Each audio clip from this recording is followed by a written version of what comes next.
किताबों में भी ना मिलेगी ऐसी संपूर्ण जीत की योजना। अब तुम्हारे लिए तुम्हारे सामने आ रही है मेरे प्रिय बच्चे। अब प्रेम का समय आया है।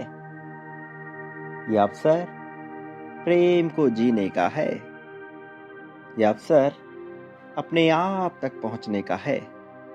ये वही समय है जब तुम अपने भीतर के स्वयं को ढूंढ पाओगे, अपने भीतर के मैं को ढूंढ पाओगे। ये वही समय है जब तुम वाकिफ हो सकोगे कि तुम वास्तव में इस संसार में क्यों जन्मे हो। ये प्रेम का समय है। प्रेम से आगे बढ़ने का समय है। ये समय ऐसी संपन्नता का है जिसमें तुम्हें यह एहसास होगा कि तुम श्रेष्ठता की ओर बढ़ रहे हो। मेरे प्रिय बच्चे, चाहे हार का तुमने मुख देखा हो अथवा जीत को महसूस किया हो, मेरे प्रिय बच्चे, ये जान लो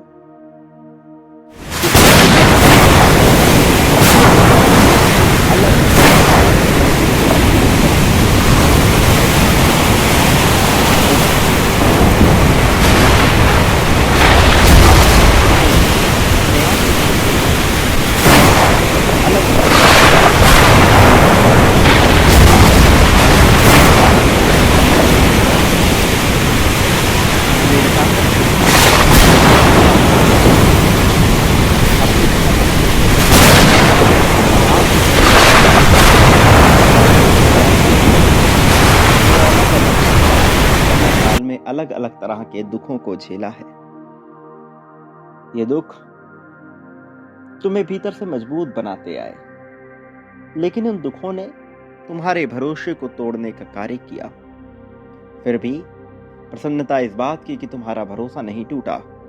प्रसन्नता इस बात की कि तुम अडिग रहे। प्रसन्नता इस बात की तुम टिके रहे। मेरे प्रिय बच्चे, अब समय आ रहा है तुम्हारे लिए आगे बढ़ने का। अब समय आ रहा है तुम्हारे लिए खुशहाल होने का, जीवन के अवसर को महसूस करने का। यह अवसर जिसमें तुम्हारे लिए हर तरह से अब जीत लिखी जाएगी, इसे महसूस करोगे। क्या तुम्हें ज्ञात है कि पिछले कुछ दिनों से तुम्हारे साथ कुछ ऐसी घटनाएं घट रही हैं जिसने तुम्हें थोड़ा सोचने पर मजबूर किया। लेकिन तुम्हारी उलझन ये है कि तुम्हारा दिमाग अलग अलग चीजों में बटा हुआ है। तुम किसी एक जगह पर केंद्रित नहीं हो और तुम्हारा यही भटकाव कई बार कमजोर करता है। तुम्हारा यही भटकाव तुम्हें कई बार परेशान करता है। मेरे प्रिय बच्चे, परेशानियों से ऊपर उठकर देखो, परेशानियों से हटकर सोचो, अपने दिमाग को केंद्रित करो, खुशहाली के मंत्र को जानो। खुश रहना एक विकल्प है, दुखी रहना भी एक विकल्प ही है। जब मनुष्य तय नहीं कर पाता अपने जीवन को, अपने जीवन के उद्देश्यों को, क्या सही है क्या गलत है इस बात को, तब वह बेचैन होता है। तब उसके मन में विभिन्न प्रकार की दुविधाएं उत्पन्न होती हैं और यही दुविधा उसे कमजोर करने का कार्य करती है। मेरे प्रिय, इन दुविधाओं से हटकर तुम्हें खुशहाली के बारे में सोचना है। इन दुविधाओं से हटकर तुम्हें चयन करना है उस विकल्प का जिसमें तुम्हारे लिए प्रसन्नता लिखी हुई है। मेरे प्रिय बच्चे, जिस प्रकार से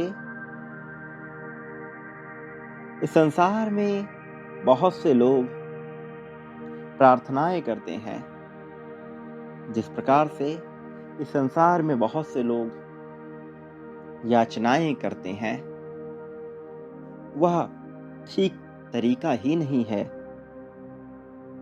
कुछ भी आकर्षित करने का या पा लेने का। ज्यादातर मनुष्यों की प्रार्थनाओं में विवशता तो होती है, लेकिन उसके साथ साथ विश्वास की बहुत कमी होती है। विवशता ज्यादा और विश्वास कम, जिस वजह से वो प्रकृति के नियमों के साथ सामंजस्य नहीं बिठा पाते और कोसने लगते हैं।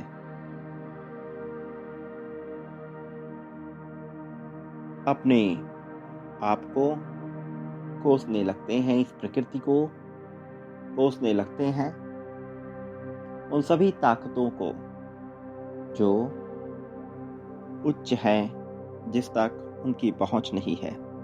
वो ये भूल जाते हैं कि यहाँ प्रकृति अपने मूलभूत नियमों में परिवर्तन नहीं करती। जब तक वो प्रकृति के मूलभूत नियम को नहीं समझेंगे, ऐसा दुख सामने आता रहेगा। प्रिय बच्चे, इस दुख से निजात पाना कठिन नहीं है। वास्तव में इस संसार में दुख है। वास्तव में दुखी होने के बहुत से कारण भी हैं। उम्मीद का लग जाना और बिना कार्य किए सब कुछ पा लेने का एक ख्वाब मनुष्य के भीतर बसा होता है। ज्यादातर मनुष्य यही चाहते हैं कि उनकी किस्मत में कुछ ऐसा हो जाए कि उन्हें सब कुछ प्राप्त हो जाए और उन्हें कठिन तपस्या करनी भी ना पड़े। वो अपनी योग्यता से ज्यादा पा लेना चाहते हैं।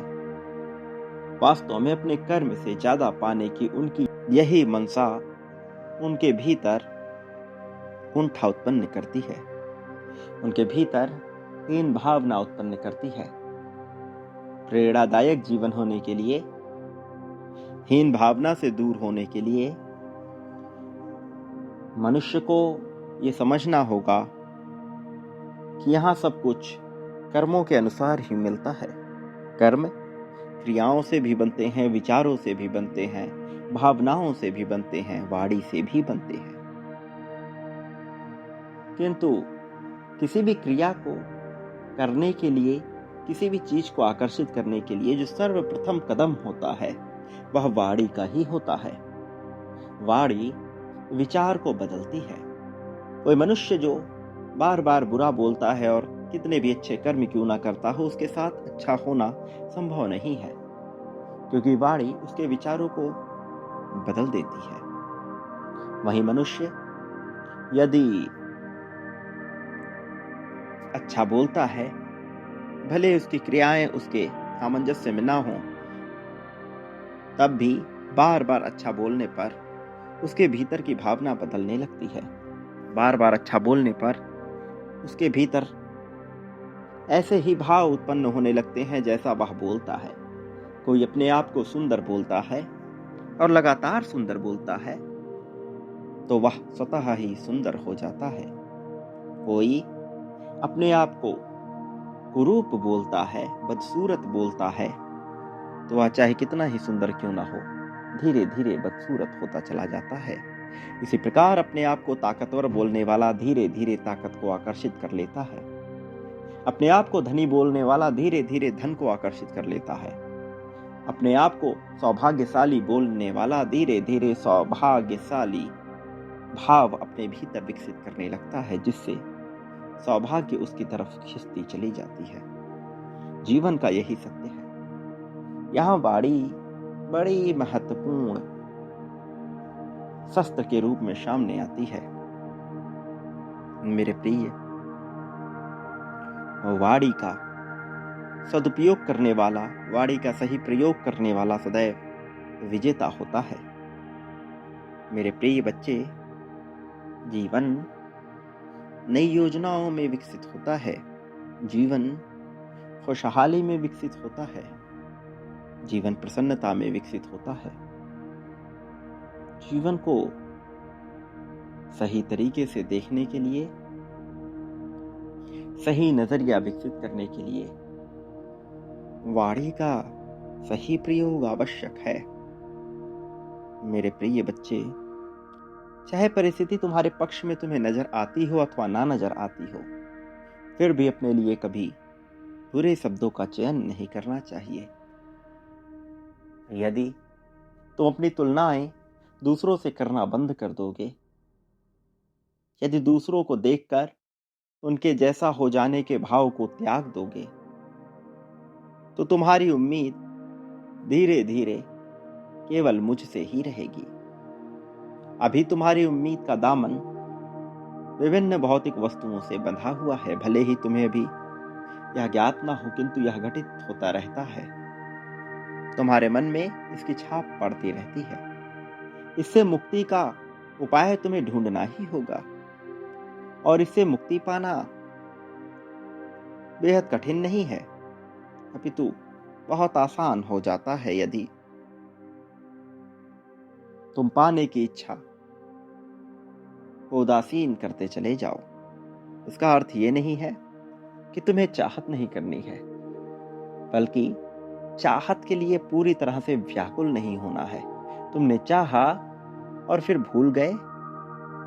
इस प्रकार से मैं तुम्हारे जीवन में सारी खुशियां दे दूंगा, लेकिन जब तक तुम चाह को अपने पकड़े रहोगे, किसी भी तरह की खुशी दे पाना संभव है ही नहीं। मेरे प्रिय, जीत को अपनाना कठिन नहीं होता। अपने स्वभाव में परिवर्तन करना सबसे आवश्यक है। स्वभाव में परिवर्तन करने के लिए, व्यवहार में परिवर्तन करने के लिए वाणी में परिवर्तन बहुत जरूरी है। वाणी स्पष्ट होगी, सही होगी, अपने लिए सकारात्मक होगी, सटीक होगी, तो धीरे धीरे स्वभाव में ऐसे रासायनिक तत्व विकसित होते जाते हैं जो व्यवहार में उसे सही कर देते हैं। विजेता की तरह सोचने के लिए विजेता की तरह बोलना होगा, और विजेता की तरह बोलने वाला विजेता हो ही जाता है। मेरे प्रिय, अपने आप को विजेता मानना प्रारंभ कर दो। अपने आप को प्रेम की नजरों से देखना प्रारंभ कर दो।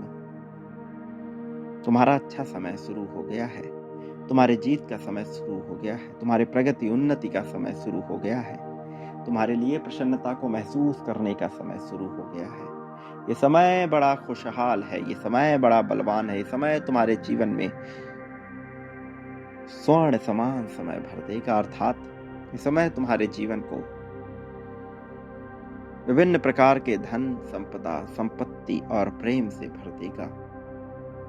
तुम्हारे नाम का वर्चस्व होगा। तुम्हारे नाम की गूंज होगी। तुम्हारे नाम से बहुत कुछ प्रचलित होने लगेगा। ऐसा लाभ तुम्हें होने वाला है। अपने आप को विजेता महसूस करो। जीतता हुआ देखते रहो। विचार वैसे करो मानो तुम जीत ही गए हो। फिर देखो कैसे आने वाली 15 तारीख तक तुम्हारी जीत सुनिश्चित हो जाती है। समय दूर थोड़ी है। ये तो केवल विचारों की बात है। जीत तो तुम्हारे लिए कब से तैयार रखी गई है। तुम्हें तैयार होना बाकी है। बाकी सभी कार्य होते चले जाएंगे। मेरे प्रिय, अभी इस पल में अपनी जीत की पुष्टि कर दो। संख्या 51,000 लिखकर अपनी जीत की पुष्टि करो। पुष्टि करो कि तुम जीत रहे हो। प्रेम को पाने के लिए संख्या 5,555 अभी इस पल में लिख दो। प्रेम आकर्षित होगा भरपूर मात्रा में। उन्नति के लिए संख्या 777 लिखो। तुम्हारा त्याग मैंने देखा है। अब खुशहाली का अवसर है, तो इसका लाभ उठाओ। मेरे प्रिय, याद रखो, तुम जीतने वाले हो। जीत बहुत जल्द तुम्हें मिलने वाली है, लेकिन जीतने का अधिकारी तो वही होता है जो बांटने का हुनर रखता है। प्रेम, धन, संपत्ति, समृद्धि, खुशहाली, सुख, दुख, शोक, दोष, ईर्ष्या, द्वेष, जलन, नफरत, मनुष्य जो कुछ भी बांटता है, बदले में अपने लिए उसे कई गुना बड़ी मात्रा में प्राप्त करता है। तुम्हें चयन करना है कि तुम क्या बांटते हो। फिर देखो कैसे समृद्धि, खुशहाली, ताकत, संपन्नता सब तुम्हारे पास चलकर आती है। मेरे प्रिय बच्चे, अपने आप को कभी अकेला ना समझना। मेरी ताकतें सदैव तुम्हारे समर्थन में है। मेरी ताकतें सदैव तुम्हें विजेता बनाकर रहेंगी। विजय का बिगुल अवश्य बजेगा। किसी के चाहने अथवा ना चाहने से यहाँ कुछ नहीं हो रहा। यहाँ तो केवल कर्मों का प्रतिफलन हो रहा है और तुम्हारे कर्म तुम्हें विजेता बनाने के लिए पर्याप्त हैं। चिंता का त्याग तुम्हें करना होगा और सही दिशा में सोचना होगा। स्वभाव में परिवर्तन करना होगा, व्यवहार में परिवर्तन करना होगा और इसके लिए वाणी महत्वपूर्ण है। याद रखो, तुम एक विजेता हो। अपनी आंखें बंद करो और स्वयं को विजेता के रूप में देखो। प्रेम के विजेता, धन के विजेता, संपत्ति के, समृद्धि के, ताकत के विजेता। तुम्हारे नाम का डंका बजने वाला है। हर तरफ तुम्हारे नाम की चर्चा होने वाली है। ऐसी अभूतपूर्व जीत मिलने वाली है तुम्हें। खुशहाली के लिए स्वयं को तैयार रखो। मेरे आने वाले संदेशों की प्रतीक्षा करना। मैं अवश्य आऊंगा तुम्हारे मार्गदर्शन के लिए, जीत के लिए, खुशहाली के लिए, संपत्ति के लिए, संपन्नता के लिए, तुम्हें विजेता बनाने के लिए मैं अवश्य आऊंगा। मेरे प्रिय, याद रखो, बांटना तुम्हें है। अपने जीत हार का साथी मुझे बनाना है। अपने बांटने में मुझे साथी बनाना है। प्रारंभ मुझसे करो, पहले मुझ में बांटो, फिर देखो कैसे चीजें बदलती हैं, कैसे चमत्कार घटित होता है, कैसे तुम्हारा वर्चस्व बनता है, कैसे हर जगह तुम्हारी पूजा होती है। मेरे प्रिय, धीरे धीरे तुम इसके महत्व को जानोगे। सदा सुखी रहो। जितना हो सके लोगों में खुशियां बांटो, प्रेम बांटो। तुम्हारा कल्याण होगा। उत्थान की तैयारी में लगे रहो। स्वागत कर लो जीत का। अब जीत तुम्हारे जीवन में पधार रही है। मेरे प्रिय, जो अब तक ना हुआ था अब होकर रहेगा। जो अब तक ना घटा था अब घटकर रहेगा। अब असली मूल्य नजर आने वाला है। अब चर्चा होने वाली है जीत की। सदा सुखी रहो। तुम्हारा कल्याण हो। तुम्हारी वास्तविक सच्चे अर्थों में भव्य, सुंदर, जागृति, प्रगति होगी।